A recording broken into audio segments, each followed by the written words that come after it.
Kenapa harus ada penyatuan tubuh? Karena darah dan daging kita ini, darah dan daging yang berasal dari debu tanah ini, darah dan daging yang kita warisi dari Adam ini tidak mendapat bagian dalam kerajaan surga.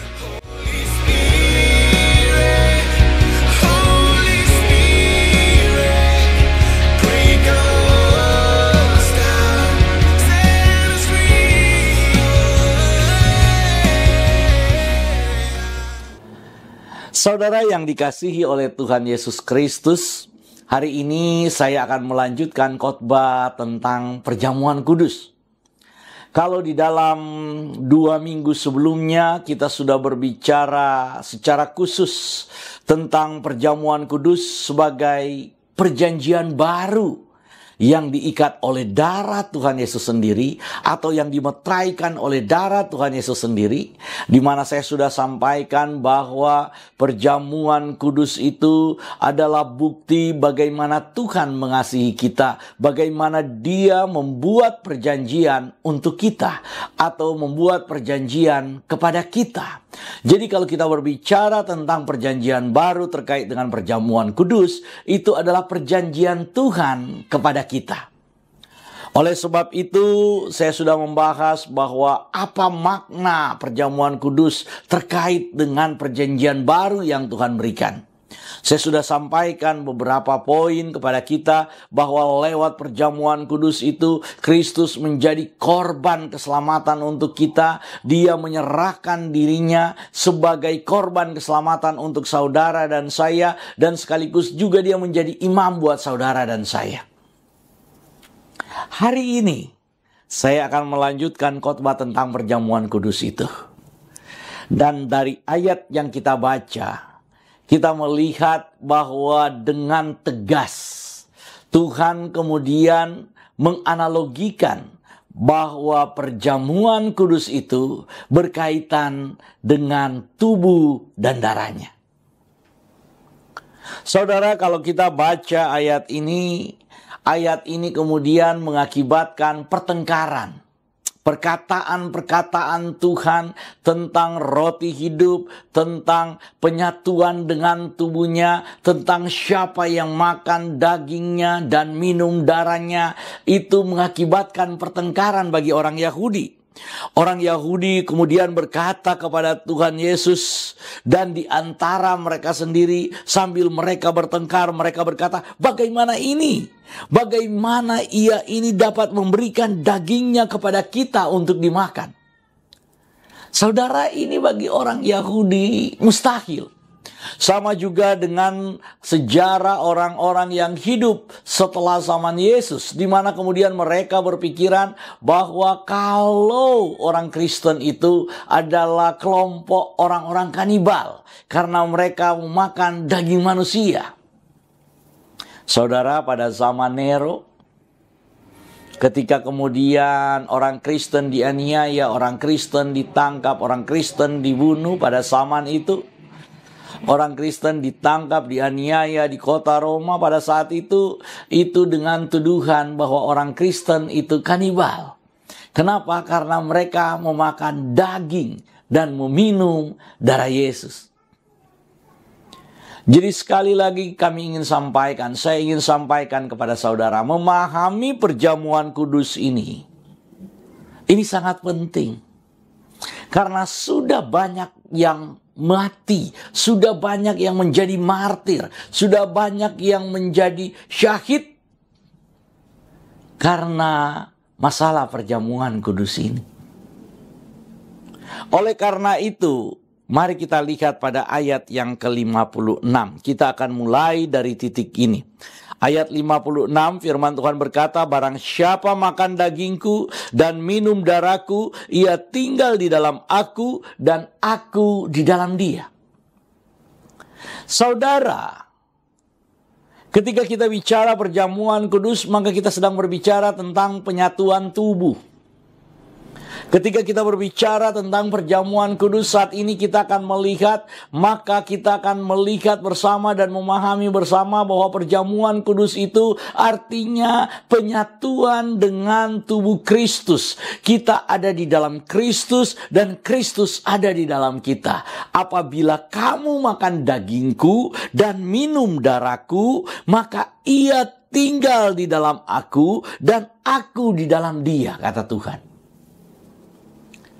Jadi perjamuan kudus ini secara langsung dinyatakan oleh Tuhan adalah bagian dari penyatuan tubuh itu, saudara. Mengapa harus terjadi penyatuan tubuh? Mari kita pahami bersama. Kalau saudara baca Injil Yohanes ini, khususnya Yohanes pasal yang ke-6 ini, konteksnya terkait dengan orang-orang yang datang kepada Yesus ketika itu, setelah Tuhan Yesus mengadakan mujizat, memberi makan 5.000 orang, saudara, dengan 5 roti dan 2 ekor ikan. Kemudian mereka datang kepada Tuhan, mereka mencari Tuhan, sedemikian rupa mereka mengejar Tuhan, akhirnya mereka bertemu dengan Tuhan. Ketika mereka bertemu dengan Tuhan, mereka kemudian dengan antusias bertanya kepada Tuhan, "Kenapa kamu menghilang? Kenapa kamu pergi?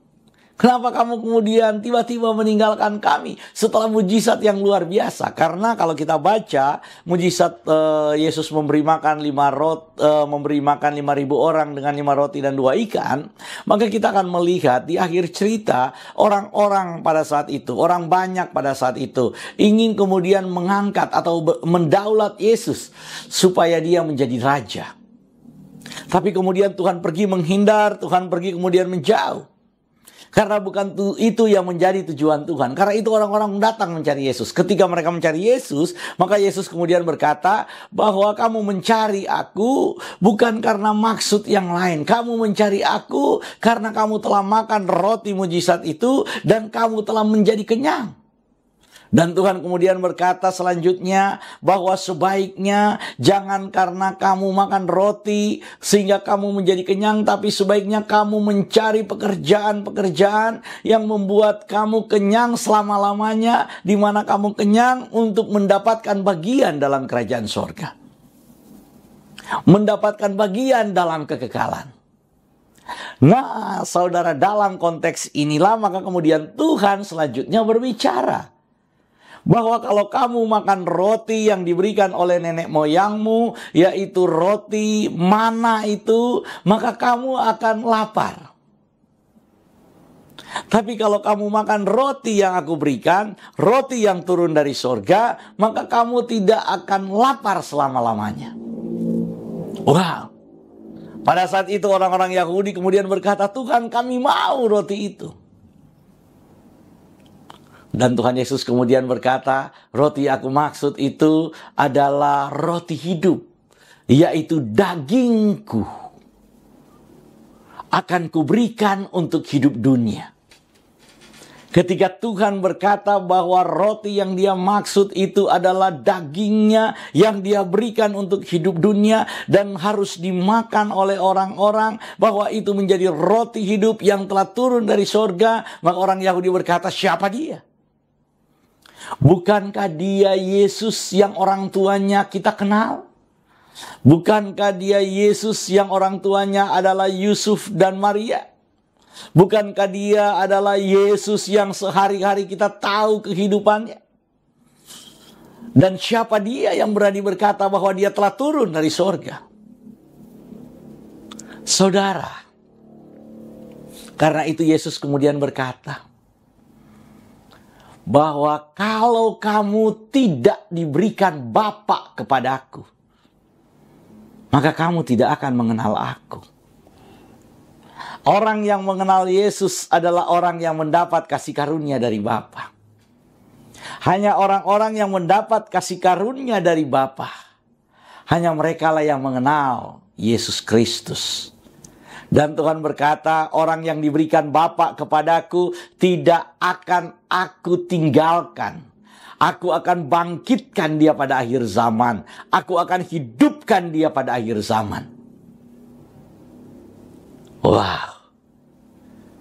Dari konteks inilah kemudian Yesus selanjutnya berbicara tentang roti hidup itu.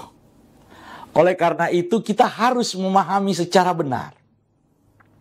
Jangan saudara kemudian berpikir bahwa kalau makan perjamuan kudus, kemudian kita mengimani roti itu adalah tubuh Yesus dan anggur itu adalah darah Yesus, maka sama seperti orang Yahudi kita berpandangan bahwa itu adalah kanibalisme. Itu adalah kanibal, memakan tubuh dan minum darah manusia. Saudara, sejarah gereja itu telah menunjukkan bahwa banyak orang salah paham terkait dengan perjamuan kudus. Ketika kita berkata bahwa roti ini adalah tubuh Yesus dan anggur ini adalah darah Yesus, dan ketika kita makan roti, kita minum anggur, orang kemudian menstigma bahwa orang-orang Kristen adalah kelompok kanibal. Tapi saya ingin beritahukan, Tuhan Yesus sudah berfirman kepada kita, apabila kamu tidak makan tubuhku dan kamu tidak minum darahku, maka kamu tidak akan mendapat bagian dalam kerajaan sorga. Mengapa penting untuk ini? Saudara, kalau kita baca struktur dari Injil Yohanes, dalam Injil Yohanes pasal yang pertama, saya ingin baca buat saudara, Yohanes pasal yang pertama, ayatnya yang ke-10 sampai dengan ayat yang ke-13, firman Tuhan berkata begini. Ia telah ada di dalam dunia dan dunia dijadikan olehnya, tetapi dunia tidak mengenalnya. Kalau kita baca ayat ini berbicara tentang Yesus Kristus sebagai Sang Firman. Ayat yang 11 kemudian berkata, ia datang kepada milik kepunyaannya, tetapi orang-orang kepunyaannya itu tidak menerimanya. Ayat yang ke-12 kemudian berkata, tetapi semua orang yang menerimanya diberi kuasa supaya menjadi anak-anak Elohim, yaitu mereka yang percaya di dalam namanya. Ayat 13, orang-orang yang diperanakan bukan dari darah atau dari daging, bukan pula secara jasmani oleh keinginan seorang laki-laki, melainkan dari Elohim. Saudara, dalam mukadimah sebenarnya Yohanes sudah memberitahukan bahwa Yesus Kristus sudah ada di dalam dunia. Dia adalah terang itu. Dia menciptakan dunia ini. Karena segala sesuatu yang ada di dunia ini, itu tercipta melalui firman Tuhan. Dan dalam mukadimahnya, dalam pendahuluannya, Yohanes sudah berkata bahwa Yesus Kristus itu adalah pencipta semesta. Dia datang kepada milik kepunyaannya, tapi milik kepunyaannya menolak dia. Oleh karena itu ayat yang ke-12 berkata, semua orang yang menerimanya diberinya kuasa supaya menjadi anak-anak Elohim, yaitu mereka yang percaya dalam namanya. Ketika orang-orang Yahudi, saudara, menolak Kristus, orang-orang Yahudi tidak mau percaya kepada Yesus, orang-orang Yahudi malah menyalibkan Yesus, maka keselamatan itu terbuka buat saudara dan saya. Maka keselamatan itu diberikan kepada semua orang dari segala bangsa yang percaya di dalam namanya. Dan firman Tuhan kemudian berkata, orang-orang yang percaya di dalam namanya, orang-orang itu bukan diperanakan dari darah atau dari daging jasmani, bukan pula dilahirkan secara jasmani oleh keinginan seorang laki-laki, melainkan dari Elohim. Apa maksudnya, saudara?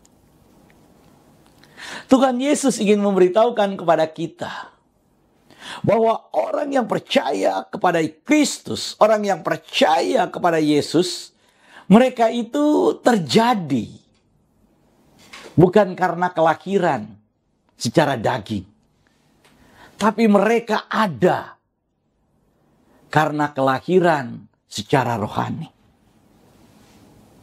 Nah, Dalam Injil Yohanes pasal yang ketiga, saya ingin mengajak saudara supaya saudara memahami kronologi pemahaman tentang penyatuan tubuh dengan Kristus.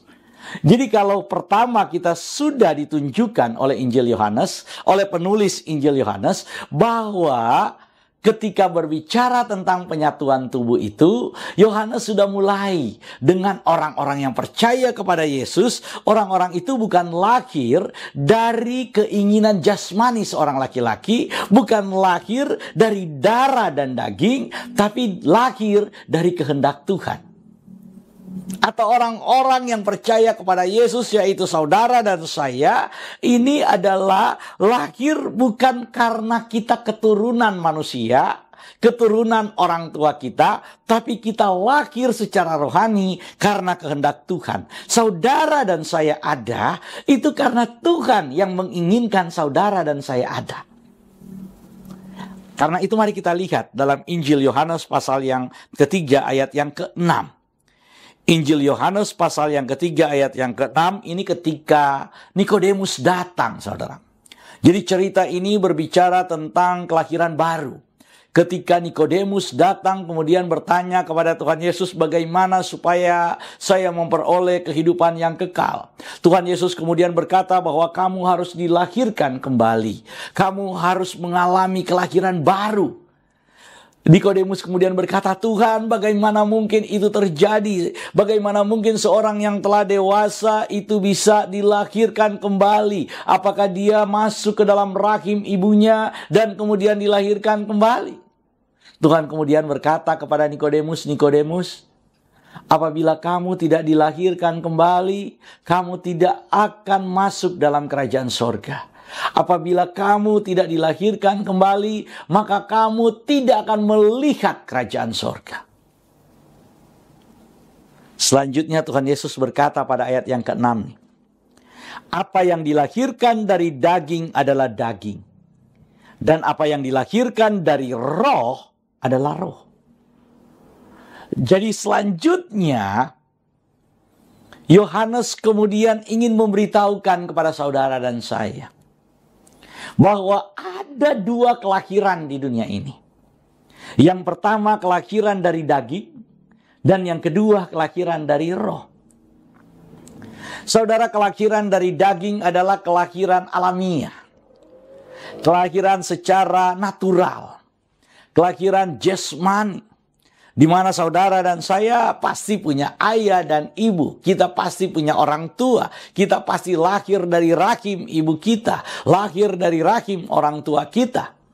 Dan ketika kita lahir dari rahim orang tua kita, firman Tuhan berkata, itu adalah kelahiran secara jasmani. Kita menjadi manusia jasmani. Tapi selanjutnya ada kelahiran yang lain. Yang oleh firman Tuhan dikatakan kelahiran dari roh. Atau kelahiran rohani. Kelahiran rohani ini adalah kelahiran yang seperti apa? Tuhan Yesus kemudian memberitahukan, barang siapa yang dilahirkan dari daging, tadi kelahiran jasmani, maka dia cuma daging, saudara. Dan firman Tuhan berkata, darah dan daging tidak akan memasuki kerajaan sorga. Tetapi siapa yang dilahirkan dari roh, huruf besar, yang dilahirkan dari Roh Kudus itu, yang dilahirkan dari Roh Tuhan itu, maka dia adalah roh. Dia adalah makhluk rohani. Bagaimana kelahiran secara rohani itu bisa terjadi? Saudara, dalam sejarah kehidupan manusia, hanya ada satu pribadi yang dilahirkan karena Roh Kudus, yaitu Yesus Kristus. Yesus Kristus lahir bukan dari keinginan seorang laki-laki. Yesus Kristus lahir bukan dari keinginan seorang suami. Yesus Kristus lahir dari keinginan Roh Kudus. Yesus Kristus lahir karena rencana Elohim, karena rencana Bapa. Dialah satu-satunya pribadi yang lahir dari Roh Kudus. Dan ketika dia lahir dari Roh Kudus, maka siapa yang dilahirkan dari roh, yaitu dilahirkan dari Kristus, maka dia menjadi makhluk rohani. Apa maksudnya? Rasul Paulus dalam 1 Korintus pasal yang ke-15, mulai ayat yang ke-40-an, saudara akan lihat kalau baca secara lengkap, maka saudara akan melihat bagaimana kemudian selanjutnya Rasul Paulus berbicara tentang dua kelahiran ini. Saya ingin mengajak saudara untuk membaca supaya kita memahami tentang penyatuan tubuh. Mari kita baca dalam 1 Korintus pasalnya yang ke-15, mulai ayatnya yang ke-48 sampai dengan ayatnya yang ke-58. Demikian firman Tuhan. Makhluk-makhluk alamiah sama dengan dia yang berasal dari debu tanah, yaitu Adam, saudara. Dan makhluk-makhluk sorgawi sama dengan dia di sini huruf besar, yang berasal dari sorga. Dia yang huruf besar itu adalah Kristus. Dia yang sebelumnya itu adalah Adam. Jadi makhluk-makhluk alamiah sama dengan Adam yang berasal dari debu tanah. Dan makhluk-makhluk sorgawi sama dengan Yesus Kristus yang berasal dari sorga. Itu ayat 48, 49. Sama seperti kita telah memakai rupa dari yang alamiah, yaitu rupa yang dari Adam, yaitu rupa yang daging, yaitu rupa yang dari tanah, demikian pula kita akan memakai rupa yang dari sorga, yaitu rupa yang dikenakan oleh Kristus, rupa Kristus, rupa Elohim itu sendiri. Saudara-saudara, kata Rasul Paulus, saudara-saudara, inilah yang hendak kukatakan kepadamu, yaitu bahwa daging dan darah tidak mendapat bagian dalam kerajaan Elohim, dan bahwa yang binasa tidak mendapat bagian dalam apa yang tidak binasa. Sesungguhnya aku menyatakan kepadamu suatu rahasia. Kita tidak akan mati semuanya, tetapi kita semuanya akan diubah dalam sekejap mata pada waktu bunyi nafiri yang terakhir. Sebab nafiri akan berbunyi dan orang-orang mati akan dibangkitkan dalam keadaan yang tidak dapat binasa, dan kita semua akan diubah. Karena yang dapat binasa ini harus mengenakan yang tidak binasa, dan yang dapat mati ini harus mengenakan yang tidak dapat mati. Dan sesudah yang dapat binasa ini mengenakan yang tidak dapat binasa, dan yang tidak dapat mati ini mengenakan dan yang dapat mati ini mengenakan yang tidak dapat mati, maka akan genaplah firman Tuhan yang tertulis, maut telah ditelan dalam kemenangan. Hai maut, di manakah kemenanganmu?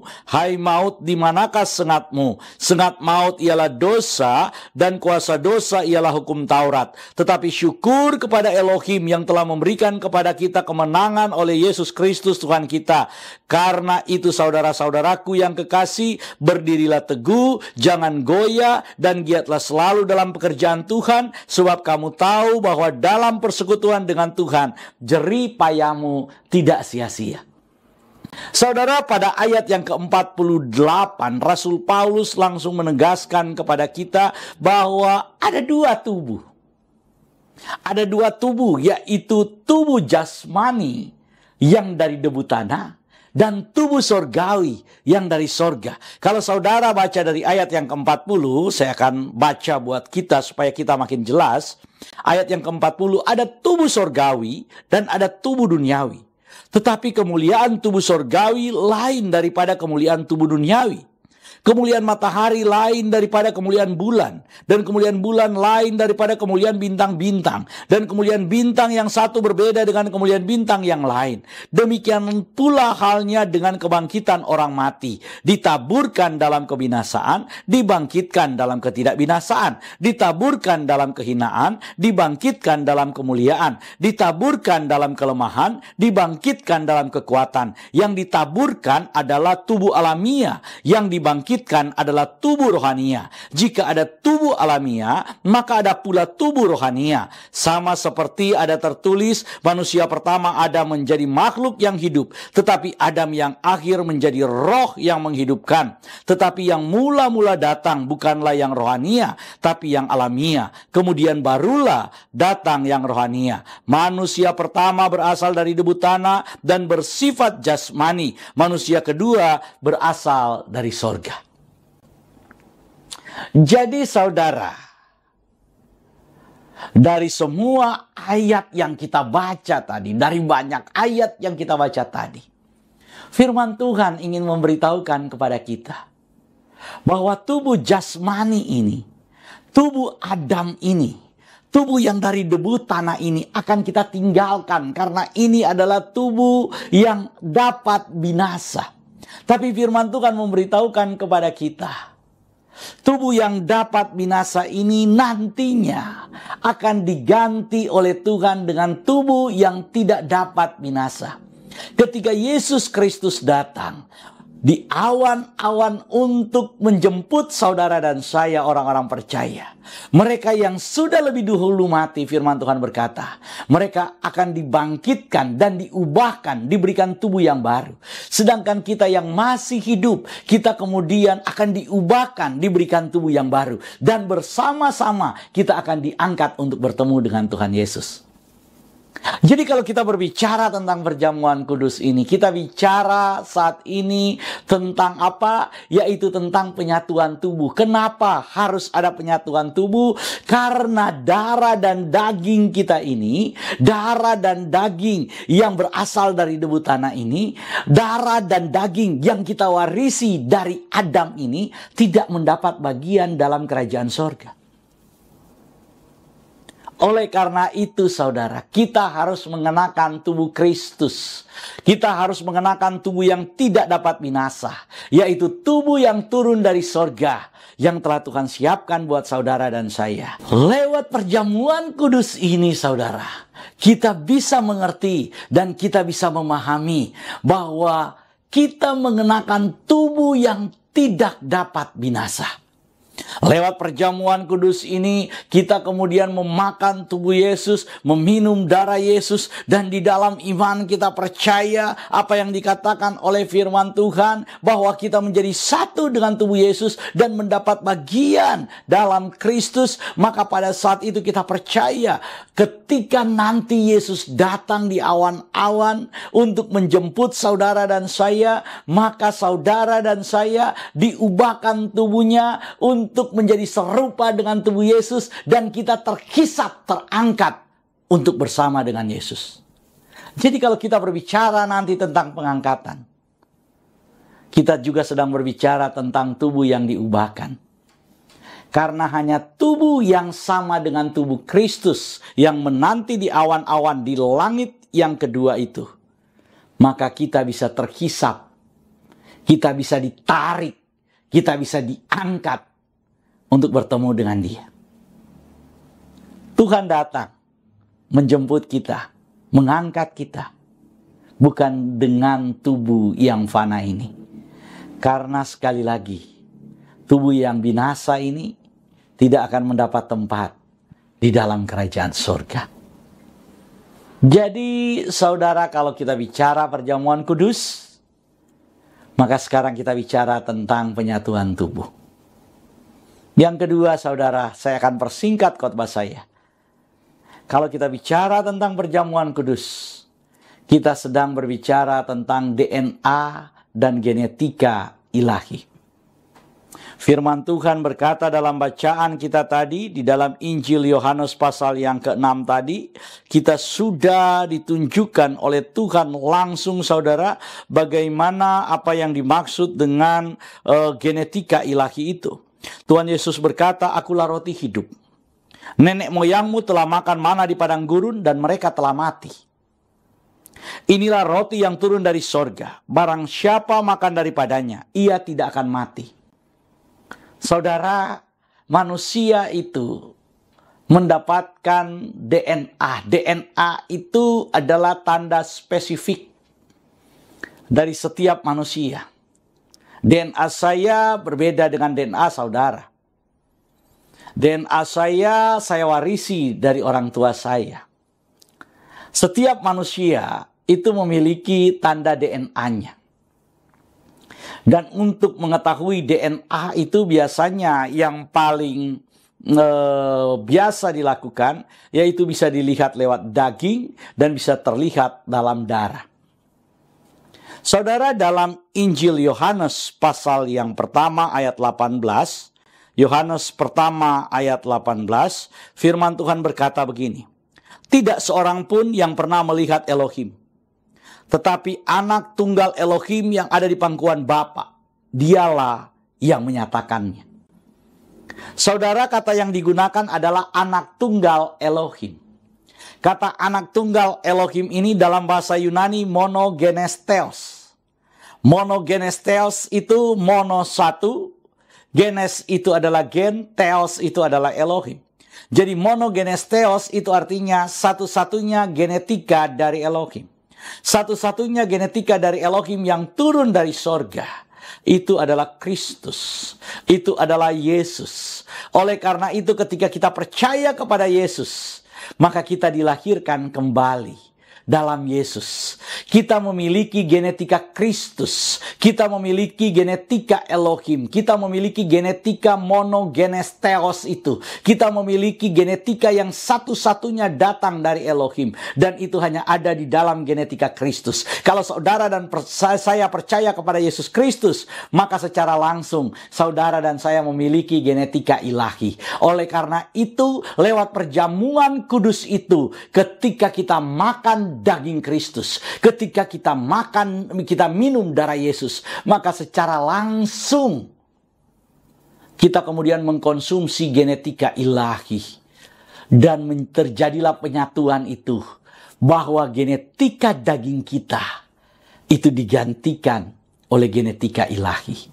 Di dalam tubuh kita yang fana ini terdapat genetika ilahi sebagai penanda yang diberikan oleh Tuhan buat saudara dan saya. Itu adalah mark, itu adalah tanda yang Tuhan taruh buat saudara dan saya. Jadi lewat perjamuan kudus ini, maka ada tanda ilahi di dalam diri saudara dan saya. Demikian firman Tuhan pada hari ini. Tuhan Yesus memberkati.